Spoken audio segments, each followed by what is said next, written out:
Shalom. Shalom Bapak Ibu. Haleluya. Shalom yang ada di rumah, puji Tuhan. Kita boleh berada di tempat ini, bahkan juga yang hari ini boleh beribadah bersama-sama dengan kita, baik yang di rumah maupun di tempat-tempat yang lain. Saya percaya bahwa kuasa Allah yang sama akan bekerja melawat setiap kehidupan kita. Ketika kita datang dengan sepenuh hati membuka seluruh kehidupan kita untuk Tuhan masuk dan bekerja. Haleluya. Mari kita tundukkan hati kita di hadapan Tuhan. Kita mau berdoa, membuka ibadah kita pada pagi hari ini tuh. Terima kasih Tuhan, Engkau yang layak dipuji, Engkau yang layak ditinggikan, Engkau yang layak menerima segala pujian kami Tuhan. Kami mengundang kehadiran Allah pagi hari ini boleh bekerja dalam ibadah kami. Setiap hati yang merindukan Tuhan pagi hari ini, kami percaya Tuhan, kami akan berjumpa secara pribadi dengan Tuhan. Engkau akan melawat setiap kami, Engkau akan memberkati setiap kehidupan kami. Biarlah roh Allah bekerja bagi setiap kehidupan kami, memimpin dan menyertai kehidupan kami Tuhan. Kami bersyukur sebab Tuhan baik dalam setiap kehidupan kami. Dalam sepekan kami boleh berjalan bersama dengan Tuhan. Dan pagi hari ini kami mau bersyukur untuk segala kebaikan Tuhan. Kami mau bersyukur untuk segala perbuatan Tuhan. Terima kasih Tuhan, terima kasih. Biarlah anugerah Tuhan turun menaungi setiap kami. Ibadah kami Tuhan pagi hari ini. Dari awal hingga akhirnya kami mau serahkan ke dalam tangan Tuhan. Terpujilah namamu Bapa. Di dalam nama Tuhan Yesus kami berdoa. Haleluya. Haleluya. Terima kasih Tuhan. Sebab Engkaulah Tuhan yang maha tinggi, Kau dimuliakan atas segala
hati kami limpah dengan ucapan syukur Tuhan, sebab Engkau baik dalam setiap kehidupan kami. Haleluya Tuhan. Mari jemaat Tuhan, saya persilahkan berdiri bersama di hadapan Tuhan. Kita mau masuk lebih dalam lagi menyembah Tuhan. Haleluya Tuhan.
Puji-pujian kami di dalam nama Tuhan Yesus.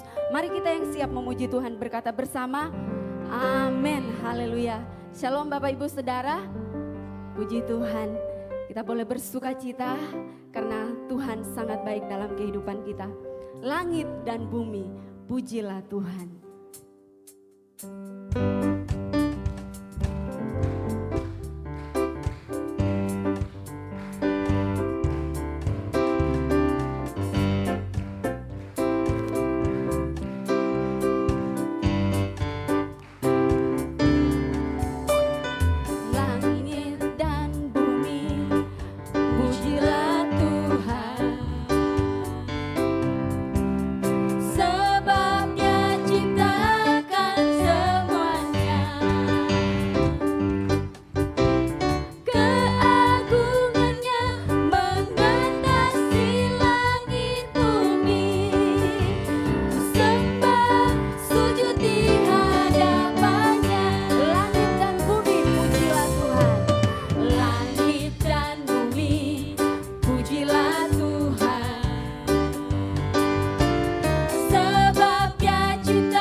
Ku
tetap bersuka cita. Haleluya. Mari kita siapkan hati untuk kebenaran firman boleh ditaburkan pagi hari ini. Biar ini menjadi komitmen kita bahwa setiap kebenaran firman Tuhan yang kita dengar setiap hari bahkan setiap minggu, kita mau berkomitmen untuk melakukannya dalam setiap kehidupan kita. Haleluya Tuhan. Terima kasih Tuhan.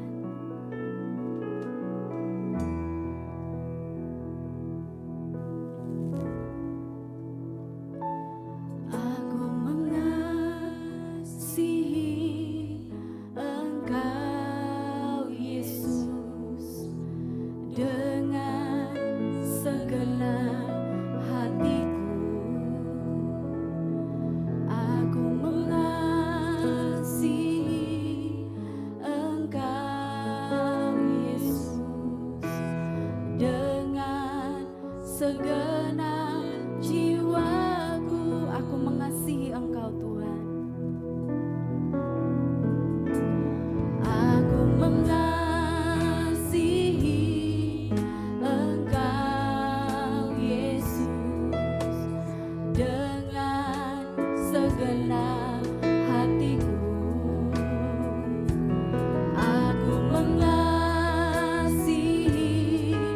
Engkau Yesus dengan segenap jiwaku. Ku renungkan haleluya Tuhan. Siang dan malam ku pegang perintah-Mu dan ku lakukan. Engkau tahu ya Tuhan, tujuan hidupku hanyalah untuk menyenangkan hati-Mu. Ku renungkan firman-Mu, ku renungkan firman-Mu. Siang dan malam ku pegang perintah-Mu dan ku lakukan. Engkau tahu ya Tuhan, tujuan hidupku hanyalah untuk menyenangkan hati-Mu. Renungkan firman-Mu Tuhan, firman-Mu. Siang dan malam ku pegang perintah-Mu dan ku lakukan. Engkau tahu ya Tuhan, tujuan hidupku hanyalah untuk menyenangkan hati-Mu. Engkau tahu ya Tuhan, Engkau tahu ya Tuhan, tujuan hidupku hanyalah untuk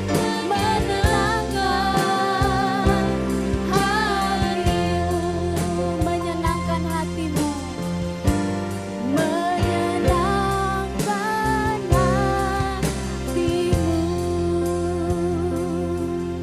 Saya persilahkan untuk yang berdoa syafaat.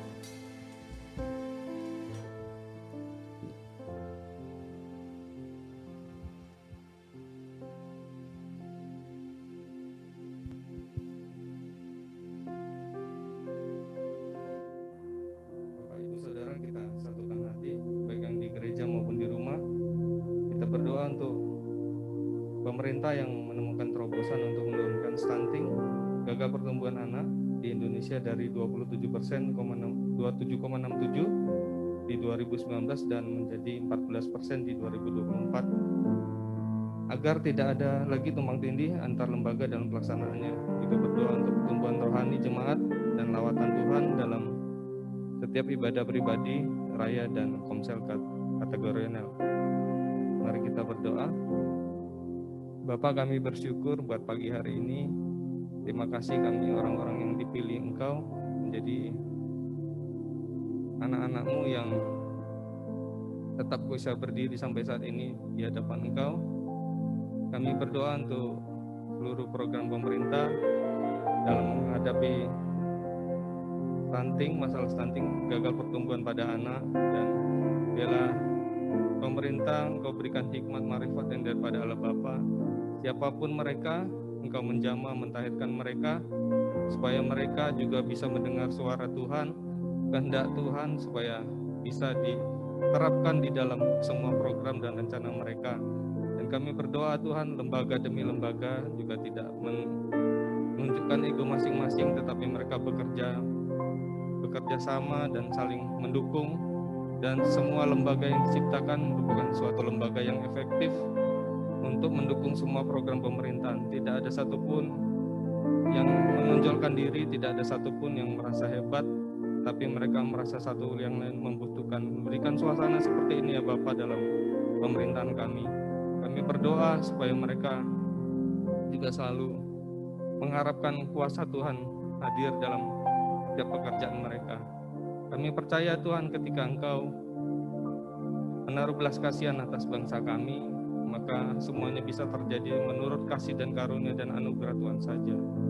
Kami berdoa untuk juga pertumbuhan jemaat di setiap kebaktian, setiap ibadah, baik pribadi, komsel, dan sesuai dengan kategori usia. Biar setiap kami selalu mengalami lawatan Tuhan. Di masa pandemi ini tidak menjadi kami surut, tetapi kami tetap bertumbuh, tetap dimurnikan dan tetap dididik di dalam kuasa Tuhan, supaya kami semakin dewasa dan jadikan jemaat-Mu jemaat yang murni, jemaat yang setia, jemaat yang kuat dan bertumbuh. Dan supaya kami juga tidak sekali-sekali keluar dari pagarnya Tuhan, dan juga kami selalu berusaha berjalan di jalannya Tuhan. Dan sampai terakhir, supaya kami semua tercatat dalam kitab kehidupan. Ketika pengadilan Tuhan datang di atas hidup kami sudah siap dan kami mampu, dan kami percaya, kami mengimani, kami ada dalam jalan keselamatan Tuhan.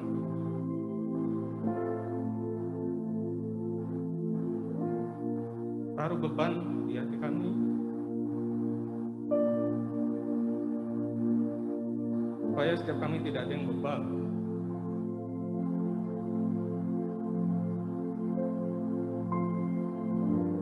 Kami percaya Tuhan, Engkau menjamah kami dan setiap jemaat-Mu boleh bertumbuh di dalam kasih dan karunia Tuhan.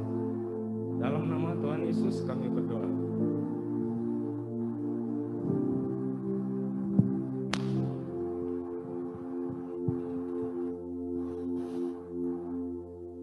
Roh Kudus, tolong kami, buka hati kami, pikiran kami, sehingga benih firman Allah tertanam di tanah hati yang subur, hati yang mengasihi Tuhan, yang selalu rindu akan karya Roh Kudus, sampai kehidupan kami menjadi serupa seperti Yesus. Berkati kami sekalian dengan kebenaran-Mu, seperti Tuhan sudah memberkati kami dengan sukacita karena pujian penyembahan kami kepada Tuhan. Tolong hamba-Mu, tolong kami sekalian, berkati jaringan yang ada, supaya setiap berita sampai kepada hati kami masing-masing, mengubah, membaharui, memberkati kami. Dalam nama Yesus firman yang hidup itu, kami berdoa kepada Bapa di sorga. Yang sepakat kita katakan bersama, amin. Puji Tuhan. Silakan duduk. Shalom, kiranya kasih dan anugerah Tuhan turun atas kita sekalian pada pagi hari ini. Di sini harinya sejuk, ya, sejuk. Meskipun mungkin ada sedikit gerimis. Sempat saya tadi melihat cuaca dan berdoa, Tuhan, tolong supaya anak-anak-Mu juga tidak terhalangi. Tinggal di negeri 2 musim tidaklah sangat ekstrim kesulitan cuaca dibandingkan orang yang hidup di negeri 4 musim. Bukan hanya gerimis dan hujan, tetapi badai dan salju. Jadi itu sebuah pergumulan yang pasti lebih sulit. Karenanya selalu bersyukur, baik gerimis, baik hujan maupun kemarau. Betul begitu Bapak Ibu. Terima kasih yang sudah hadir di gereja, juga Bapak Ibu yang masih tetap di rumah. Kalau ada anak-anaknya, suaminya masih di bawah selimut, bangunkan dia ya. Ikut kebaktian. Lebih baik terlambat daripada tidak sama sekali. Sebab membangun kebiasaan tidak mudah. Orang percaya pengulangan sampai 40 kali, seharusnya itu bisa, jadi pengulangan 40 kali setiap hari, itu bisa membentuk habit. Tetapi ada yang kemudian menemukan harus 70 kali. Kalau kita sedang membangun sebuah budaya, sikap hidup yang baik, kemudian karena pandemi ini, kita kehilangan gaya hidup yang benar, maksud saya persekutuan dengan Bapa, memberikan waktu yang cukup dalam ibadah kita secara pribadi maupun bersama-sama, maka memulihkannya akan membutuhkan waktu yang tidak sedikit. Itu sebuah pergumulan dari pemimpin-pemimpin gereja. Hari-hari ini yang dilihat adalah rumah rohani yang dibangun di atas dasar kebiasaan yang baik, membangun persekutuan, memberikan waktu beribadah dan berdoa secara pribadi maupun bersama, hampir-hampir pada sebagian orang dirusakkan habis. Sehingga orang bisa kebaktian dengan streaming, tapi tidak menampakkan eksisnya, wajahnya. Sehingga dia streaming sambil naik sepeda, dia sambil makan bakmi. Mari kita mempertanyakan, apakah itu sebuah ibadah kepada Tuhan? Kita bisa belajar firman Tuhan di sepanjang waktu. Sementara kita berbaring, sementara kita masak, silakan. Tapi ibadah berbeda. Ibadah adalah mempersembahkan seluruh hidup kita. Ingatlah pelajaran ketika kita belajar tentang liturgia. Itu sebuah tindakan dari seorang manusia sebagai penghormatan yang tertinggi kepada Tuhan. Jadi mari kita tidak melupakannya. Masih ada cukup waktu untuk memperbaiki bagi Bapak Ibu, anak-anak muda, anak remaja yang sudah kehilangan kebiasaan yang baik untuk menyediakan waktu bersekutu dalam persekutuan keluarga, mesbah keluarga, dan dalam hubungan dengan Tuhan secara bersama-sama. Ingatlah, panggilan kekristenan yang tidak bisa digantikan dengan apapun adalah persekutuan, baik secara virtual maupun secara fisik. Jadi kalau secara virtual pun kita tidak bersekutu, bagaimana mungkin kita bisa bersekutu secara fisik? Mari di tengah semua kerepotan dan kesibukan, jadikan Tuhan tetap prioritas yang utama. Pagi hari ini saya mau melanjutkan, ya. Kitab kehidupan dan kitab perbuatan. Kalau ada yang menganggap lebih penting makan, minum, pakaian, mencari uang, saya ingin Anda berhenti sejenak dan memperhatikan kebenaran ini pagi ini. Kitab kehidupan dan kitab perbuatan, sebuah keniscayaan, sebuah kepastian, sama seperti seorang pasti mati setelah dia hidup, berapapun panjang umurnya, maka baginya juga akan menghadap kepada baik tahta pengadilan Kristus, atau Bema, atau tahta putih yang besar. Itu dua tempat yang berbeda, dua jenis penghakiman yang berbeda, dua suasana yang berbeda. Mari kita kembali melihatnya dengan hanya membaca 3 ayat saja untuk menyingkat waktu, karena ada bagian keempat, kelima yang saya harus selesaikan pagi ini. Maka laut menyerahkan orang-orang mati, Wahyu 20 ayat 13. Maka laut menyerahkan orang-orang mati yang ada di dalamnya, dan maut dan kerajaan maut menyerahkan orang-orang mati yang ada di dalamnya, dan mereka masing-masing dihakimi menurut perbuatannya. Lalu maut dan kerajaan maut itu dilemparkanlah ke dalam lautan api. Itulah kematian yang kedua, lautan api. Jadi istilah kematian yang kedua itu menunjuk kepada neraka, penghukuman yang abadi, lautan api. Dan setiap orang yang tidak ditemukan namanya tertulis dalam kitab kehidupan itu, ia dilemparkan ke dalam lautan api itu. Oke. Nah, Dari 5 kebenaran yang kita mau lihat, 3 sudah kita lihat. Yang pertama, kepastian dan keadilan penghakiman.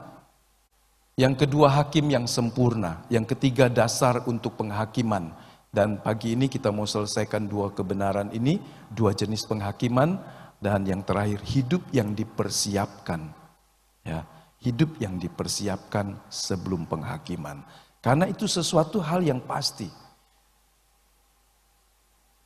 Kalau kita yakin umur hidup manusia rata-rata 70 tahun, berarti dia hanya hidup 25.550 hari. Tambahkan 365 hari lagi, kalau dia yakin bisa hidup 71 tahun, kalikan 10 lagi kalau dia berkata saya masih akan hidup 80 tahun.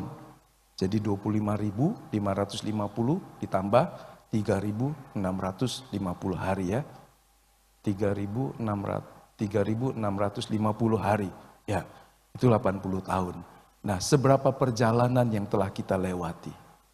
Mari, baik yang muda maupun yang tua, sekali-sekali. Kalau orang tua harus sering kali. Ya. Kalau yang muda sesekali harus ingat. Itu limitnya. Kalau orang main game, saya lihat ada orang, wah ngebut sekali. Apa ngebutnya? Tak, sampai mungkin rusak kali itunya ya alatnya. Waktunya hampir habis. Ya, orang gamer itu tahu karena dibatasi dengan waktu. Hidup kita dibatasi oleh waktu, saudara. Ketika hari ini lewat, kita nggak bisa buat apa-apa lagi. Tunggu besok. Kalau besok tidak ada, karena besok bukan punya Anda. Besok bukan punya Anda loh. Besok itu punya Tuhan. Kalau dia mengizinkan Anda hidup besok, Anda hidup. Jadi jangan ngomong 25.000 hari. Besok pun bukan milik kita.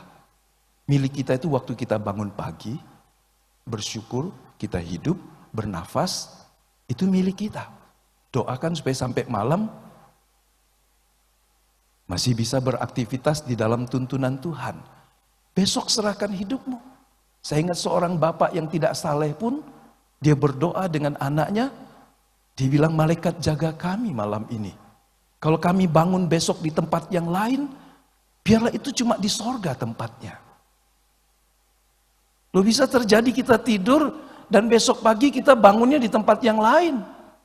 Dan tempat yang lain itu bagi anak-anak Tuhan, harusnya adalah sorga. Kenapa harusnya? Karena itu ternyata tidak otomatis di atas dasar status, tetapi kehidupan. Banyak orang statusnya Kristen, tapi hidupnya tidak sebagai seorang yang dipimpin, dituntun oleh Roh Allah. Jadi sekali lagi, kebenaran yang kelima adalah penting mempersiapkan. Supaya jangan seorang pun kemudian berkata di kemudian hari, pendeta saya tidak pernah berbicara tentang ini. Ya. Dan kalau Anda orang tua, Anda juga harus punya hutang supaya satu waktu anakmu berkata, papa mama saya cuma ngomong sekolah yang pinter, kerja yang baik, tapi tidak pernah bilang hidup harus dipersiapkan untuk hari ini. Ya. Nah, mari kita lihat 2 jenis penghakiman tentang hukuman dan upah. Jadi penghakiman di sini, penilaian bisa, pengadilan bisa, ya. Satu tentang hukuman yang dijatuhkan, satu tentang upah. Ya. Allah tidak pernah semena-mena. Kitab kehidupan dan kitab perbuatan itu landasan Tuhan. Yang satu untuk menjatuhkan penghukuman, yang satu untuk memberikan upah. Kita sudah membahasnya kemarin panjang lebar beberapa hal. Nah, menegaskan lagi ayat 13-15 yang kita tadi baca, dihakimi masing-masing menurut perbuatannya. Jadi orang yang namanya tertulis dalam kitab kehidupan, Tuhan juga menilainya. Tetapi bukan untuk menghukumnya lagi, tetapi untuk memberikan seberapa layak dan pantas upah baginya. Itulah keuntungan orang yang ada di dalam Kristus, yang sungguh-sungguh hidup dalam kehendak-Nya, melakukan apa yang Dia inginkan dalam hidup kita. Orang berdosa harus menerima ganjarannya. Itulah keadilan Allah. Beberapa orang berkata tidak ada neraka. Kalau Allah harus menghukum, bukan karena Allah tidak baik. Keadilan Allah menuntut hukum harus dijatuhkan. Manusia pasti diadili Tuhan. Entah untuk menerima upah atau untuk mendapatkan ganjaran atas kesalahan dan pelanggarannya. Perhatikan ini, di dunia ada undang-undang yang membatasi waktu penuntutan pidana. Ya. Sehingga kalau sudah lewat waktu, kasus itu dengan sendirinya harus ditutup. Tetapi kebanyakan kalau yang terdakwa itu mati, atau tersangka itu mati sebelum dia diadili, nggak bisa berlaku.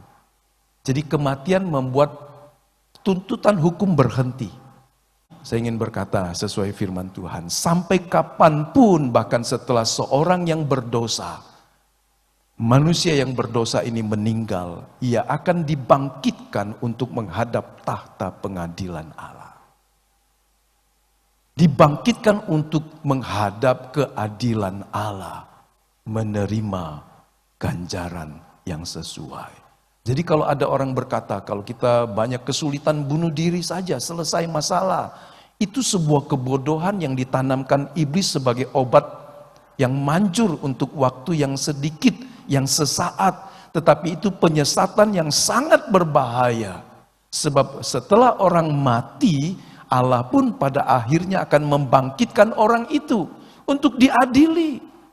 Jadi kematian tidak menutup masalah. Kematian tidak mengakhiri masalah yang tidak selesai. Karenanya Tuhan ingin kita hidup tiap-tiap hari dengan penuh tanggung jawab. Hanya ada satu jalan, satu-satunya jalan untuk menerima pengampunan dosa agar dilepaskan dari penghukuman kekal. Bapak Ibu pasti tahu semua, betul? Kita semua yang di sini adalah orang yang telah memilih satu-satunya jalan itu. Saya yakin itu, baik yang di gereja maupun yang di rumah-rumah. Anda telah memilih satu-satunya jalan untuk menerima pengampunan dosa. Tidak lagi berpikir bahwa ada cara pengampunan di luar dari Kristus yang telah mati di kayu salib. Aminkan itu. Dan jangan pernah digoyahkan bahwa orang menemukan ini dan itu dan mencoba menyangga kebenaran, ineransi dari Alkitab, ketidakbersalahan, kekeliruan Alkitab adalah sebuah kebenaran yang Anda harus pegang. Tidak peduli orang berkata apapun tentang imanmu kepada Kristus sesuai dengan kitab suci. Memang Alkitab diterjemahkan ke dalam banyak bahasa. Alkitab ditulis oleh 40 orang di sepanjang kira-kira 1500 tahun hidupnya. Dan mereka menulis bukan dengan hayal mereka, tapi Roh Kudus membimbing mereka, memberikan ilham. Itu sebabnya penulis Alkitab ini beragam. Dari cendekiawan, negarawan, petani, nelayan, teolog yang hebat, nabi, imam, guru agama, banyak kan 40. Ya. Satu-satunya jalan, pegang jalan itu. Meskipun tidak mudah, tapi Allah akan menuntunnya. Nah, jawabannya sudah tahu, yaitu jika kita percaya kepada Yesus dan mendapat pengampunan dosa darinya. So, kalau percaya tetapi tidak membereskan, ini juga satu tindakan yang tanggung. Percaya kepada Kristus tapi tidak menyelesaikan seluruh hidupnya dengan mengakui dan membereskannya di bawah kaki salib Tuhan. Meminta Allah mengampuni dia melalui Kristus yang telah mati menggantikan dosanya. Alkitab berkata, darah Yesus sanggup menyucikan kita. Asal kita mau mengakuinya, meninggalkannya. Sehingga kita disebut ciptaan yang baru. Dan selanjutnya, tiap-tiap hari orang berjalan dalam kebenaran. Kalau kita membaca Roma pasal 8 ayat 1. Demikianlah sekarang tidak ada penghukuman bagi mereka yang ada di dalam Kristus Yesus. Nah, Yesus sendiri berkata menegaskan apa yang dicatat oleh Rasul Paulus dalam surat Roma. Sesungguhnya aku berkata kepadamu, sesungguhnya, Yohanes 5 ayat 24, barang siapa mendengar perkataanku dan percaya kepada Dia yang mengutus aku, kita yang di sini sama-sama baca, ia mempunyai hidup yang kekal dan tidak turut dihukum. Katakan dengan keras, sebab ia sudah pindah dari dalam maut ke dalam hidup. Sudah pindah. Barang siapa mendengar perkataanku dan percaya kepada Dia Bapa yang mengutus aku, ia mempunyai hidup yang kekal dan tidak turut dihukum. Apakah kalimat Yesus berlaku sepanjang zaman? Ya. Sudah pindah. Tidak lagi hidup dalam kerajaan maut di mana iblis penguasanya. Tapi sudah pindah. Dalam Kolose dikatakan dalam kerajaan terang, kerajaan anaknya, dalam kerajaan Allah, dalam kerajaan Kristus. Jadi kita sudah pindah. Karenanya kita dicatatkan dalam buku kehidupan. Catatan nama-nama saya dan saudara di buku kehidupan bukan nanti. Tapi waktu kita percaya perkataan Kristus, kita mendengar dan menerima Dia. Kita ingat tentang kebenaran Yohanes 1 ayat 12, anak-anak Allah, orang-orang yang percaya dan menerima Dia, dilahirkan kembali. Waktu dilahirkan kembali namanya dicatat. Jadi bersyukur dan bersukacitalah karena ketika seseorang, ketika saya dan saudara mendengar dan percayakan Kristus, Anda telah dicatatkan dalam kitab kehidupan. Posisi Anda sudah dipindahkan dari dalam maut ke dalam kerajaannya. Haleluya. Terlahir satu kali, mati dua kali. Jadi kalau ini orang cuma lahir sekali secara jasmani, dia akan mati dua kali. Mati pertama fisiknya, mati kedua dia akan diadili. Tapi kalau dia lahir baru, artinya lahir dua kali, dia hanya mati satu kali. Barang siapa terlahir hanya satu kali, kemudian mati. Jikalau tidak mendapat pengampunan dosa, maka ia pasti akan mengalami kematian yang kedua. Dibangkitkan untuk diadili. Berarti itu neraka kekal. Kita yang dilahirkan kembali oleh Roh Kudus, yaitu kelahiran secara rohani, maka kita tidak akan mendapat kematian kekal. Karena sudah dipindahkan ke dalam hidup, ke dalam kerajaannya. Dengan sendirinya tidak lagi mengalami penghakiman dan penghukuman. Amin. Narapidana yang dituntut seumur hidup atau hukuman mati, tiba-tiba dapat grasi. Grasi itu bukan bicara tentang upaya karena saya mendapat novum, berita baru, keadilan baru, fakta baru. Grasi itu ngaku saya berdosa, saya salah, minta belas kasihan.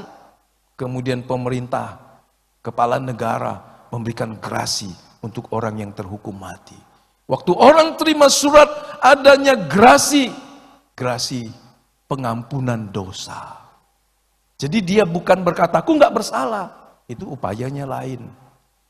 Kasasi, peninjauan kembali. Tapi grasi adalah upaya yang berkata, saya salah.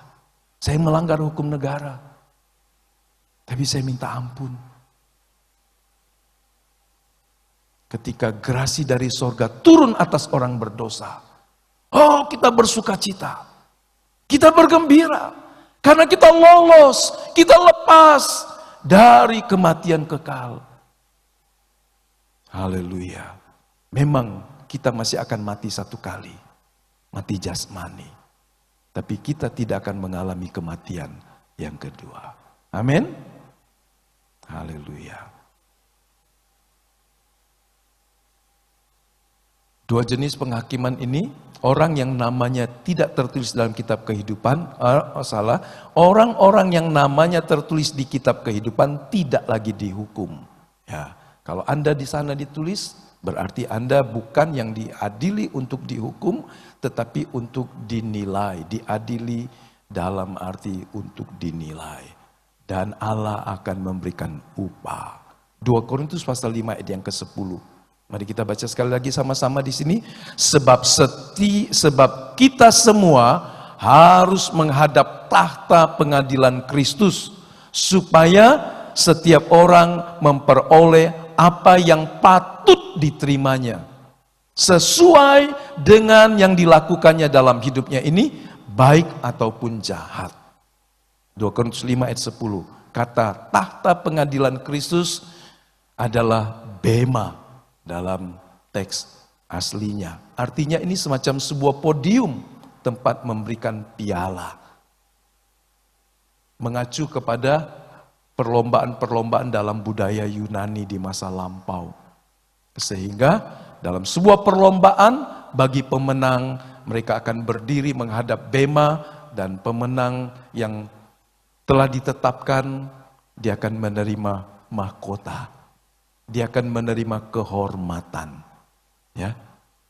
Upah, ini disebut upah. Oke. Nah, para juara datang ke depan podium yang ada di tengah bangku VIP dan menerima piala. Seperti itulah gambaran orang suci. Kita orang percaya dalam Yesus ketika kita menerima upah kita masing-masing di tahta pengadilan Kristus. Bukankah hari ini adalah hari penuh bahagia harusnya? Makanya surat kiriman Paulus kepada Titus mengatakan kita menantikan hari yang penuh dengan bahagia. Jadi ini hari ketika kita akan menerima upah. Bagi orang yang kerja bulanan, mingguan, harian, saat untuk menerima gajian itu mendatangkan sukacita besar.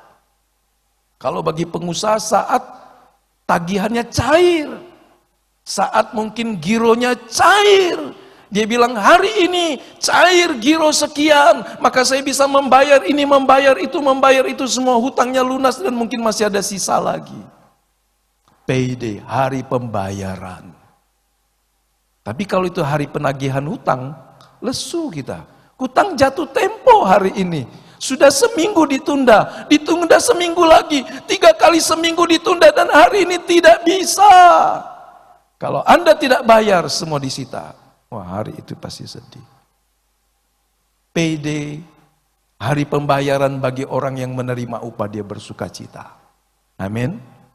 Apakah kedatangan Kristus adalah hari ketika kita menerima upah? Bagi Anda? Ya, puji Tuhan.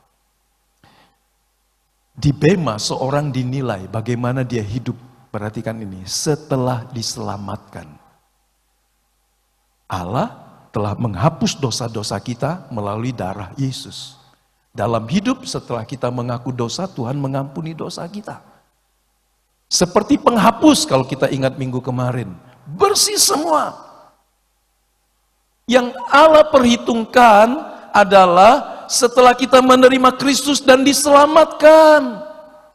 Tuhan tidak bicara lagi tentang masa lalumu. Tuhan tidak bicara lagi betapa banyak dan gelap perbuatanmu. Allah telah membasuhnya dengan darah Yesus, putranya yang tunggal yang dikorbankan. Yang Allah ingin memperhatikan sesudah engkau diselamatkan, sesudah engkau dilahirkan baru, bagaimana engkau menjalani kehidupan ini. Dan ini sebuah tantangan karena tidak mudah. Sebab meskipun semua catatan tentang dosa-dosa kita sebagai orang Kristen sudah dihapuskan, tetapi catatan-catatan yang layak menerima upah tetap ada di dalam kitab perbuatan. Dan catatan itu menjadi dasar untuk penilaian upah masing-masing. Allah itu Allah yang tertib.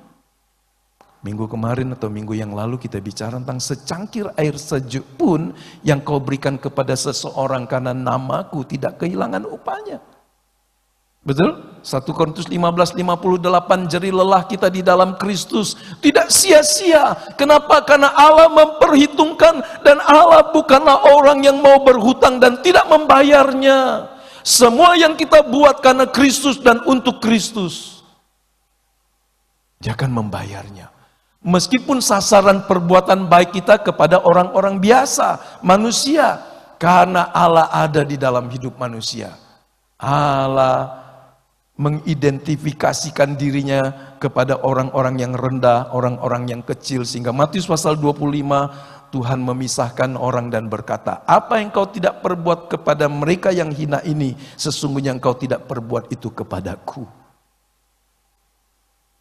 Jadi perbuatan-perbuatan yang kita lakukan, Allah mencatatnya. Kita sudah lupa, karena umumnya hal yang baik kita senang melupakannya. Memang harusnya lupakan, supaya kita tidak kecewa. Ada budaya di salah satu daerah di wilayah Sulawesi Selatan. Kalau engkau berbuat baik, lupakan. Tapi kalau engkau buat kesalahan, ingat, supaya engkau membereskannya.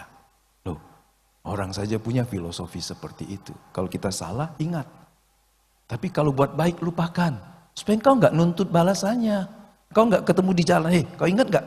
25 tahun yang lalu, 3 bulan, 25 tahun, 3 bulan, 7 hari yang lalu. Kok ingat Pak? Iya, waktu aku ketemu kau di selokan.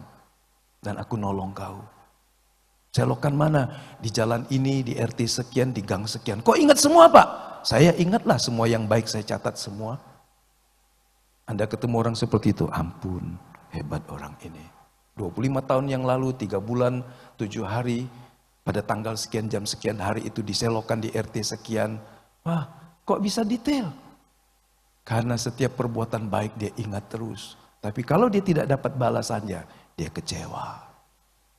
Karena Tuhan berkata, apa yang kau sudah buat? Allah yang mengingatnya. Yang paham katakan amin, saudara. Anda nggak perlu mengingatnya supaya Anda berkata semua karena Tuhan. Semua bagi Tuhan. Jadi Anda nggak sakit kalau orang tidak berterima kasih atau tidak bersikap yang kurang pantas setelah Anda melakukan sesuatu hal yang baik.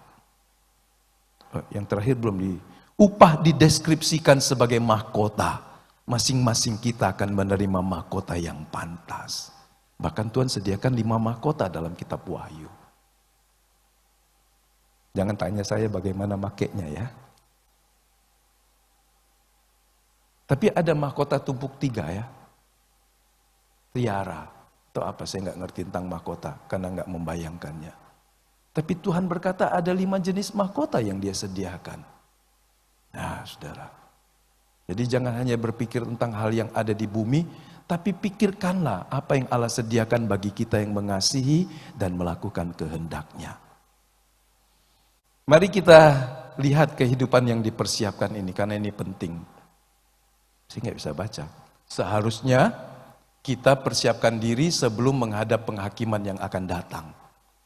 Untuk sebuah pertandingan orang persiapkan diri. Ada yang diproyeksikan untuk 10 tahun ke depan. Kalau senang sepak bola ada tim junior belasan tahun itu. Dididik dari yang kecil, bukan hanya sepak bola. Diproyeksikan 20 tahun kemudian dia akan jadi juara. Ya. Hidup kita juga harusnya dipersiapkan. Alkitab mengajarkan agar kita menjalani hidup yang berkenan dan berbuah sebelum memasuki kekekalan. Ada 2 perkara penting yang perlu kita siapkan di sini. Yang pertama, iman yang teguh kepada Yesus yang disalib. Tidak boleh digoyahkan. Saya percaya Bapak Ibu sampai hari ini masih berdiri teguh di sini. Karena satu hari Tuhan mempersoalkannya. Kalau anak manusia dia datang kembali, apakah dia mendapati iman di bumi? Nah, Tuhan menggumuli ini saudara.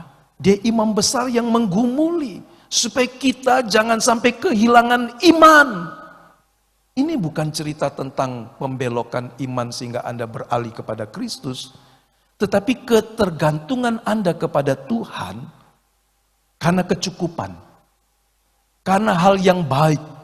Karena rutinitas yang Anda tidak usah atur pun semua sudah jalan secara mekanisme yang baik. Kebanyakan orang yang hidupnya berjalan dengan baik, makan, minum, pakaian, pekerjaan semua cukup, semua ada yang sudah menghandle karena manajemen yang baik. Kecenderungannya adalah orang itu bisa kehilangan ketergantungan kepada Tuhan. Sistem itu baik, tapi jangan sampai sistem yang kita buat dengan baik itu membuat kita tidak lagi bergantung dengan Tuhan. Teknologi membantu kita hidup, kemudahan membuat kita rasa nyaman hidup, tapi jangan sampai ada di antara kita yang tidak lagi bergantung kepada Tuhan. Ini bukan cerita tentang keluar dari kekristenan. Saya tidak bicara tentang kemurtadan, karena itu satu hal yang lain yang jauh. Tapi saya bicara tentang orang yang di dalam Kristus, orang Kristen, tapi tidak lagi bergantung kepada Tuhan. Dia bergantung kepada akalnya, dia bergantung kepada ototnya, dia bergantung kepada manusianya. Dan Yeremia 17 berkata, diberkatilah orang yang bergantung, mengandalkan Tuhan. Sebaliknya dia mengecam orang yang mengandalkan kekuatannya, harta bendanya, kekayaannya, kepandaiannya, dan seterusnya. Allah ingin kita menggunakan semua sarana, tapi di atas itu semua tetaplah bergantung kepada Tuhan. Amin. Dari sisi inilah Tuhan meragukan. Kalau dia datang, adakah dia masih dapati iman dalam hati anak-anaknya? Karena hidup sudah berjalan dengan baik. Anda bangun berdoa atau tidak, baca Alkitab atau tidak, semua sudah jalan dengan baik. Betul? Kalau Anda bangun dan tidak berdoa, tidak baca Alkitab, apakah hari ini akan terjadi hal yang buruk? Belum tentu. Kalau Anda membangun sistem yang baik, mungkin semua sudah berjalan. Perusahaanmu, tokomu, aturmu. Saya mau kebaktian sampai jam 9. Kau jaga toko. Semua dicatat. Bisa? Bisa. Semua diurus. Karena saya mau pergi. Bisa. Kita masih bisa menjalankan kehidupan tanpa bergantung dengan Tuhan. Tapi Tuhan ingin Anda terus bergantung kepadanya. Apa yang paling penting dalam hidup saya, dalam hidup saudara? Nama yang tetap tercatat. Nama yang tetap tercatat dalam kitab kehidupan. Saya menggunakan kata tetap tercatat. Apa gunanya sukses dan kaya tanpa keselamatan? Matius 16 ayat 26, Yesus menegaskan apa gunanya seorang memperoleh seluruh dunia tetapi kehilangan nyawanya. Dan ketika murid-muridnya pulang, dia berkata begini, bersukacitalah karena namamu terdaftar di sorga. Bukan karena roh-roh jahat itu tunduk ketika engkau mengusir dalam nama Yesus. Mujizat itu hebat. Berdoa untuk orang sakit, mengusir setan itu hebat. Tapi Tuhan berkata, sukacitamu haruslah didasarkan yang pertama dan terutama. Namamu terdaftar di buku kehidupan. Amin. Karena di bagian yang lain Tuhan mempersoalkan orang-orang yang memperagakan kehebatan kuasanya, tapi hidupnya tidak berkenan kepada Dia. Jadi iman yang teguh akan ajaran salib Kristus adalah kehidupan yang terbaik. Jangan izinkan teologi yang lain yang merusak ajaran salib Kristus dalam hidupmu. Di hari-hari ini ketika kenikmatan, kemewahan hidup menggerogoti keutuhan ajaran salib Kristus. Tidak banyak orang senang dengan ajaran salib. Karena di tempat itu Anda harus belajar menyangkal diri, bergantung kepada Tuhan. Sebab orang menjadi motivator yang hebat untuk membuat Anda berkata, Anda bisa selesaikan sendiri. Anda bisa lakukan sendiri. Bangun sistem yang baik, buat manajemen yang rapi, yang modern. Gunakan teknologi yang ada. Kadang-kadang orang akhirnya kehilangan ketergantungan kepada Tuhan. Yang kedua, kehidupan yang terbaik. Allah memberikan kita 3 aset dalam hidup. harta, waktu, dan bakat. Kehidupan yang terbaik adalah bukan berapa banyak 3 hal ini, tapi bagaimana pengelolaannya. Isu terpenting dari aset berharga yang Tuhan berikan kepada kita, bagaimana kita menggunakan aset tersebut dengan baik. Bukan kepada asetnya, pengelolaan. Ada orang dikasih 1 talenta, tapi kalau dia bisa mengelolanya, benar menurut Tuhan, itu keberhasilan. Dia tidak perlu menunggu 5 talenta. Bukan banyak atau sedikitnya, tetapi bagaimana dia mengelolanya. Kalau orang yang menerima 1 talenta berkata, aku kubur saja. Tuhan berkata, ini hamba yang jahat. Kalau orang yang menerima 5 talenta ini tidak becus, Tuhan juga berkata, engkau hamba yang jahat. Katakan dengan saya, pengelolaan. Harta, waktu, dan bakat. Kalau Anda kubur itu semua sampai mati. Apapun pendorongnya, malas, takut, khawatir, ragu, nanti salah. Banyak orang gak mau lakukan apapun juga karena takut salah. Banyak orang yang lain melakukan yang jahat. Tuhan hukum karena ini tidak baik. Tapi banyak orang juga tidak melakukan apa-apa dalam hidupnya. Itu seperti seorang yang menerima 1 talenta dan dia tidak buat apa-apa. Saya ingin berkata lebih baik Anda buat dan keliru. Supaya Anda belajar daripada Anda tidak pernah melakukan apa-apa dan tidak pernah tahu salah atau benar. Lakukan sesuatu. Kalau salah perbaiki karena Tuhan menolong kita. Kita juga harus belajar memberikan ruang untuk orang berbuat salah. Dalam arti kalau salah, saya masih bisa mengajar mengampuni dia. Suamimu kasih ruang di mana dia bisa buat salah dan kau bisa mengampuninya. Maksudnya bukan dorong salah ya, jangan salah paham ya. Di hatimu harus ada ruang. Ruang toleransi. Kalau dia lemah, kalau dia keliru, Anda bisa menerima dan mengampuni dia. Tidak menghakimi dia. Kalau setiap kita memiliki ruang itu dalam hidup kita. Tidak menuntut kesempurnaan. Sehingga orang yang gagal dia masih bisa yang kedua.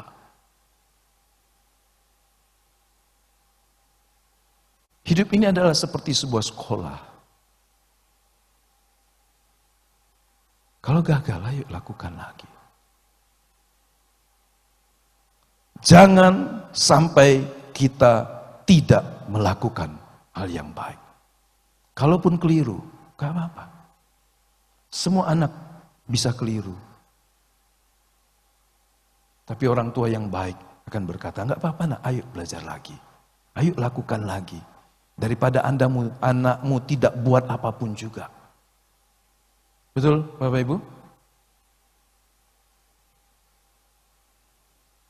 Nanti kita berdiri di hadapan Yesus dan Tuhan akan bertanya, bagaimana kita menggunakan aset kehidupan kita.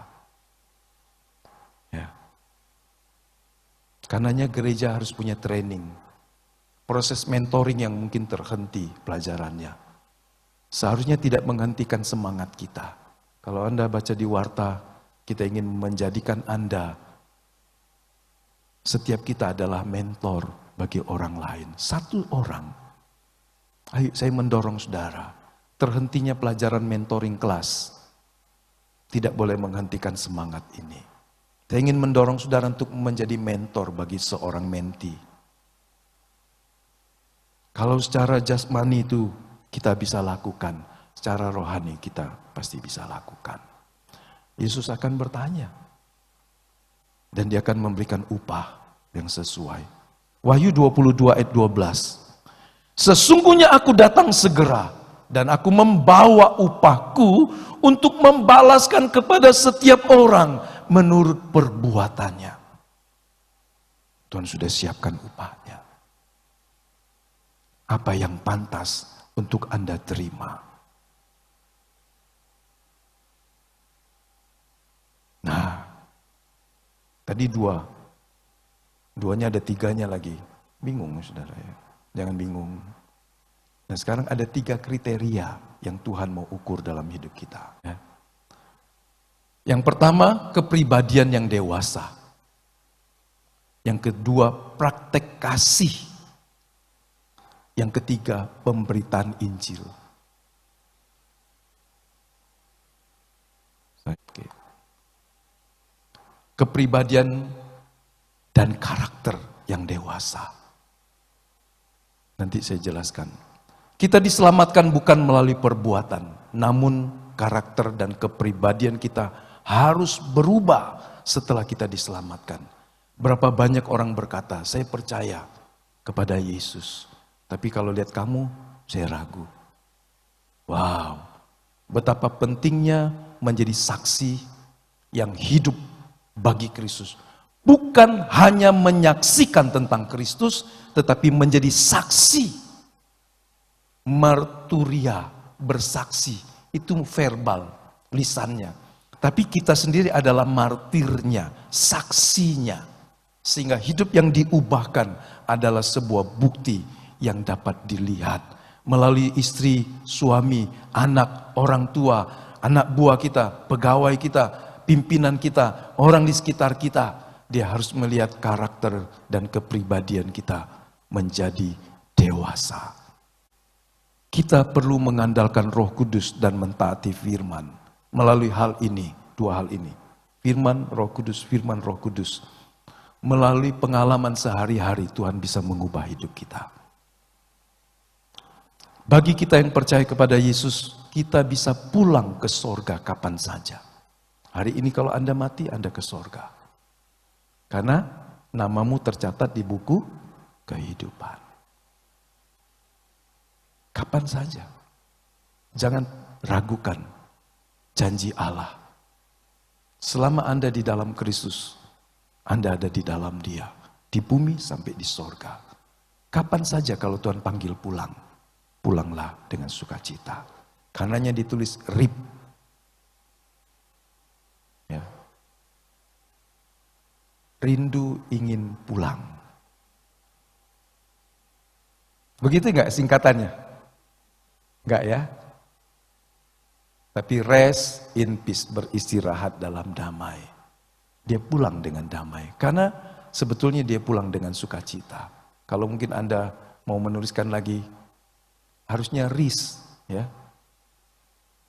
Atau apalah terserah, maksud saya ris itu sukacita belakangnya. Tapi depannya 2-nya kan bahasa Inggris. Pulang dengan sukacita harusnya. Pulang ke rumah Bapa, pasti bersukacita. Kalau ada orang yang dipanggil pulang sedih, itu pasti ada yang salah dalam hidupnya. Betul nggak? Coba tanya kepada suamimu, Pak, kalau kau pulang kau sedih nggak, Pak? Tanya kepada istri, Pak, Bu, kalau kau pulang kau sedih nggak? Terus dia tanya, kalau kau gimana? Ya. Pulang ke rumah Bapa harusnya sukacita karena Tuhan sediakan semua di sana. Ya. Tapi salah satu alasan untuk Allah tidak segera membawa kita kembali ke sorga adalah agar kita dewasa, bertumbuh dalam kekudusan dan serupa dengan Yesus. Kekudusan yang serupa dengan Yesus. Di sorga nggak ada sekolahnya. Di sorga sudah selesai. Sekolahnya di bumi. Jadi kalau kita masih disekolahkan di bumi, berarti mari kita selesaikan. Sampai kita bertumbuh dalam kekudusan dan keserupaan dengan Yesus. Nah, kalau Bapak Ibu lihat ini apa nih? Dari mimik, ya, kalau orang Indonesia bilang mimik. Ya. Serius, cermat, mungkin apa saja. Dan ini mungkin apa? Apa ini? Sukacita. Kali ini? Mikir bukan marah ya. Saya juga marah ya. Marah tapi nggak berani ngelawan. Ini dia lepaskan. Entah sukacitanya, entah kemarahannya. Ini? Nggak tahu lah. Saya bukan penebak wajah. Tapi berarti dari satu orang bisa menampilkan ekspresi wajah yang berbeda-beda. Tergantung apa? Coba kalau kita anggap ini ada yang melotot nih, dimarahin. Terus saudara kasih duit. Berubah nggak? Berubah nggak? Kalau Anda marahin orang, anak buah kah, pegawai kah, kemudian dia lagi, atau anak, ini sudah bilang, nah ini hadiah untuk kau, ya. Wajahnya berubah nggak? Ayolah, kasih tahu dulu. Ya, yang tadinya melotot begini atau yang berteriak, langsung dia mbak, oh terima kasih, terima kasih. Inilah yang disebut personality, kepribadian. Tapi sebetulnya, dalam penelitian orang, personality itu cuma 5%. Yang di bawahnya lagi itu seperti fenomena gunung es. 95% ada di dalam. Apa di dalam? Karakter dan temperamen. Jadi yang dilihat orang itu cuma di luar. Bisa karena situasi, bisa karena orang, bisa karena barang atau benda. Dia bisa berubah. Karena itu yang bisa mengubah manusia. Baik kepribadian, baik karakter maupun temperamen. Itu yang bisa mengubah manusia. Nah, saudara bayangkan, kalau karakter Kristus yang ada di dalamnya tidak tergali, temperamennya tidak berubah, tapi personalitinya baik, dimarahi dia.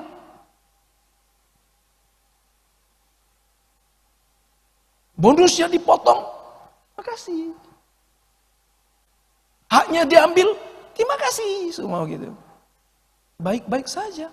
Ngeri nggak ini saudara? Ngeri. Karena ini cuma di luar.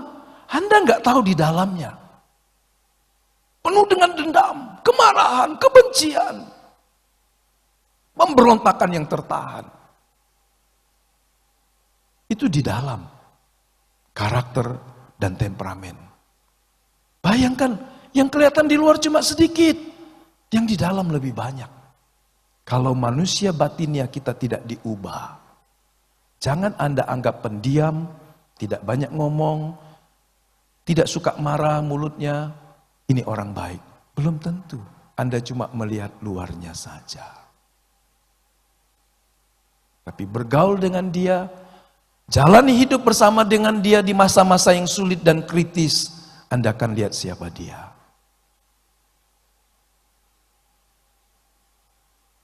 Nah, Dr. Yakub Esra itu membuat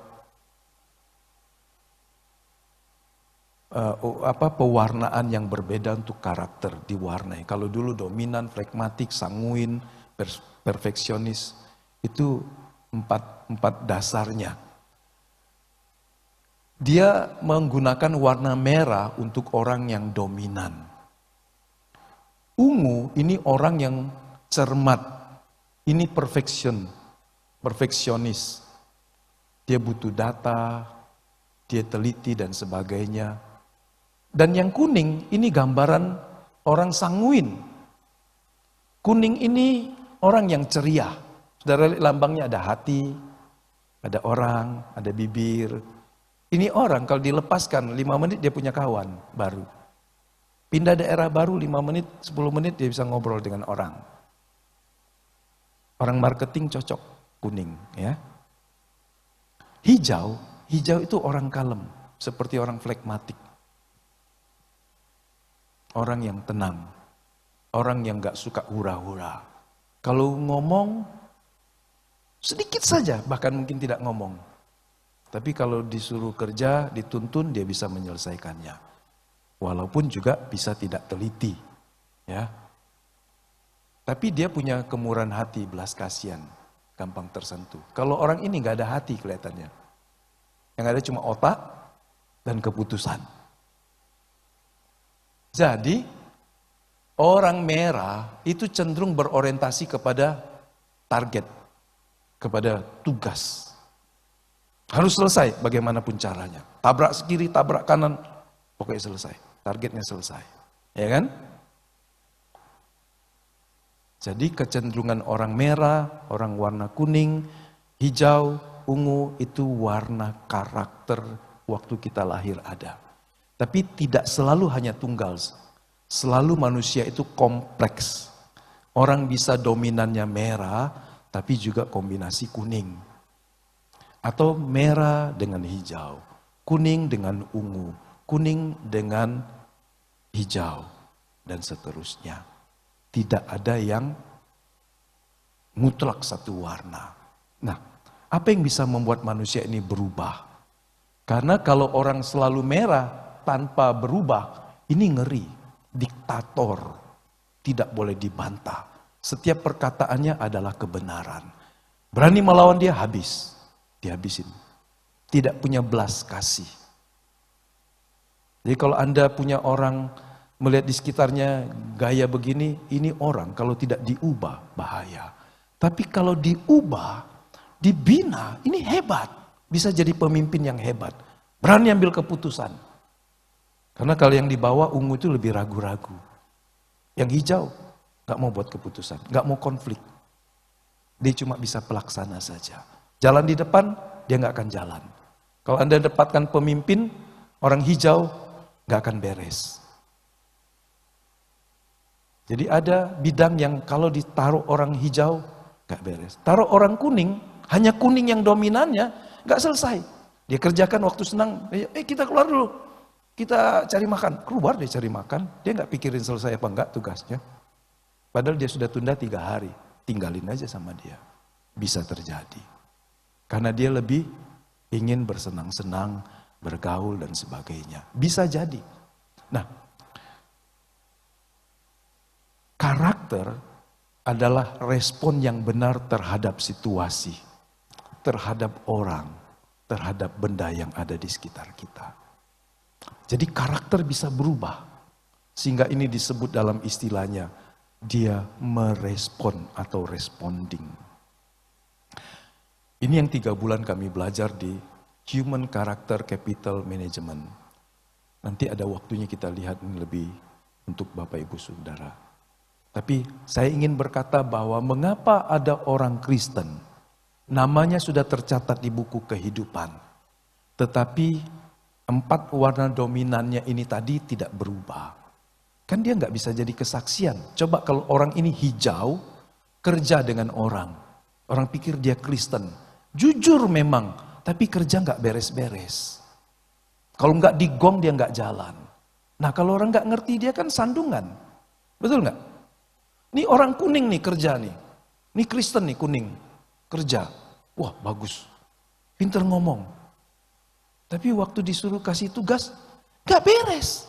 Ditinggal, lupa. Lupa Pak, tinggalan kemarin. Oh ini rapat penting. Oh ini kita harus datang kepada mungkin pelanggan. Kita ini lagi penawaran, aduh lupa Pak, di mana barangnya. Kan repot. Saudara bisa celaka ketemu orang yang seperti ini. Kalau dia gak merespon kan. Kalau Anda ketemu orang merah, dia bilang, katanya Kristen tapi ganas. Mau mendominasi. Nah, saudara lihat kalau orang gak respon, gak responding, dia bisa menjadi sandungan. Tapi ini semua punya kekuatan masing-masing yang hebat. Tapi dia harus mengalami polesan karakter, mengacu kepada Kristus. Kita gak semua sama, kita gak akan sama, karena kita dilahirkan dengan kromosom yang berbeda. Latar belakang kita, pergaulan kita, budaya keluarga kita masing-masing, pekerjaan kita menjadikan kita orang yang tidak bisa sama. Imannya sama, kasihnya sama, tapi respon terhadap satu hal kadang-kadang kita tidak bisa menyamakannya. Ya, oke, itu nanti kita melihat lebih jauh. Tapi saya masuk yang kedua. Mengapa Tuhan mau kriteria ini ada? Praktek kasih. Karena kalau kasih tidak dipraktekkan, itu bahaya. Orang yang dicintai Tuhan harus menyatakan kasih kepada manusia. Ketika kita menghibur, menolong, membantu, dan mempraktekkan kasih, semua hal mulia ini menjadi dasar untuk menerima upah di hadapan Allah. Lukas 14:14, engkau akan bahagia karena mereka tidak mempunyai apa-apa untuk membalasnya kepadamu. Sudah perhatikan itu prinsip. Kalau Anda menolong orang dan dia tidak bisa membalasnya, Tuhan yang akan membalasnya. Sebab engkau akan mendapat balasnya pada hari kebangkitan orang-orang benar. Makanya tadi dari awal, jangan kecewa. Karena Tuhan akan menggantikan setiap kebaikan yang kau berikan. Nah, sebenarnya yang ketiga nih sangat penting. Pemberitaan Injil. Betapa berharganya saat kita diselamatkan melalui penginjilan. Demikian pula kehendak Tuhan. Kalau kita mau membagikan kabar baik kepada K3 kita, mereka bisa diselamatkan. Seperti saudara terima Injil dan saudara didaftarkan di buku kehidupan. Tuhan mau orang-orang di sekitarmu, K3mu, keluarga, kawan, kenalanmu juga diselamatkan. Karena itulah kasih yang sejati. Itu sebabnya Yesus memerintahkan pemberitaan Injil sebagai amanat agungnya ketika dia naik ke sorga. Ya. Di hadapan tahta, jiwa-jiwa yang diselamatkan melalui ketaatan kita atas perintah amanat agung akan bersaksi bahwa mereka diselamatkan melalui pelayanan kita. Tidakkah ini membahagiakan? Paulus katakan, jiwa-jiwa itu adalah dasar dari upah kita juga. Perbuatan-perbuatan kita, pelayanan kita, kesaksian kita, itu akan jadi dasar upah kita. Paulus menyebut jiwa ini sebagai mahkota kemegahan. Karenanya mencari jiwa bukan target gereja, tapi itu target Allah. Sebab Kristus telah membayar dosa-dosa manusia. Dia mau kita melakukan tugas ini. Ketika kita mati, perhatikan ini, kita tidak membawa apa-apa. Tetapi catatan kehidupan di dunia ini akan tetap ada selamanya. Ya. Apa yang Anda buat dalam hidup setelah diselamatkan, catatan itu tetap akan ada. Kesempatan tidak selalu ada, karena besok bukan punya kita. Jadi lakukan yang baik hari ini. Kehidupan di bumi sekarang adalah kesempatan mengumpulkan upah di sorga. Karena di sorga kita tidak lagi bekerja, kita menikmati. Tapi sekaranglah waktu untuk menabur, memberitakan kabar baik, berdoa, mengunjungi orang-orang, dan memperagakan kehidupan Kristus. Lakukan yang terbaik, agar jangan kehilangan upah kita nanti di sorga. Hanya sebuah renungan, betapa sedih dan malunya, kalau semua orang dapat upah, tapi Anda tidak mendapat apapun. Mari kita berdiri.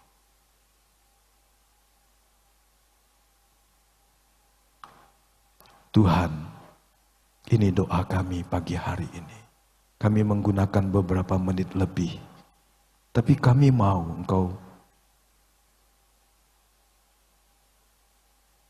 memeteraikan setiap perkataanmu dalam hidup kami. Kami tahu waktu kami berharga. Tapi biarlah apa yang telah kami korbankan dalam ibadah pagi ini tidak sia-sia. Tuhan memberkati hati kami agar terus merindukan perkara-perkara yang kekal. Yang sudah kami terima sejak kami hidup di bumi yang fana ini. Hamba berdoa buat setiap jemaat di gereja, di rumah-rumah. Biarlah Tuhan memberkati kami dengan pengertian-pengertian yang baru, yang berasal dari isi hatimu sendiri. Supaya satu waktu ketika kami berdiri di tahta pengadilan Kristus, di bema, kami boleh menerima upah yang pantas. Kami mau menggunakan setiap hari dalam hidup ini untuk melakukan kehendak-Mu. Tuhan, tolong kami sebagai ibu rumah tangga, sebagai suami, sebagai pekerja, karyawan, sebagai pengusaha, sebagai pegawai, sebagai apapun juga kami Tuhan. Kami ingin mau menjadi saksi bagi Kristus. Terima kasih banyak Bapa. Baharui kami dari hari ke sehari. Kami persembahkan ucapan syukur kami, doa-doa kami, hidup kami, persembahan-persembahan kami kepada Tuhan. Biarlah semuanya digunakan untuk hormat kemuliaan nama Tuhan saja. Seluruh hidup kami milik Tuhan. Dalam nama Tuhan Yesus kami berdoa. kekasih-kekasih Tuhan, terimalah berkat yang sempurna dari Allah Bapa, kasih karunia dari Tuhan Yesus Kristus, persekutuan penyertaan pengurapan Roh Kudus bersama kita pagi hari ini sampai Tuhan membawa kita ke rumahnya yang kekal di sorga yang mulia. Haleluya, haleluya, amin.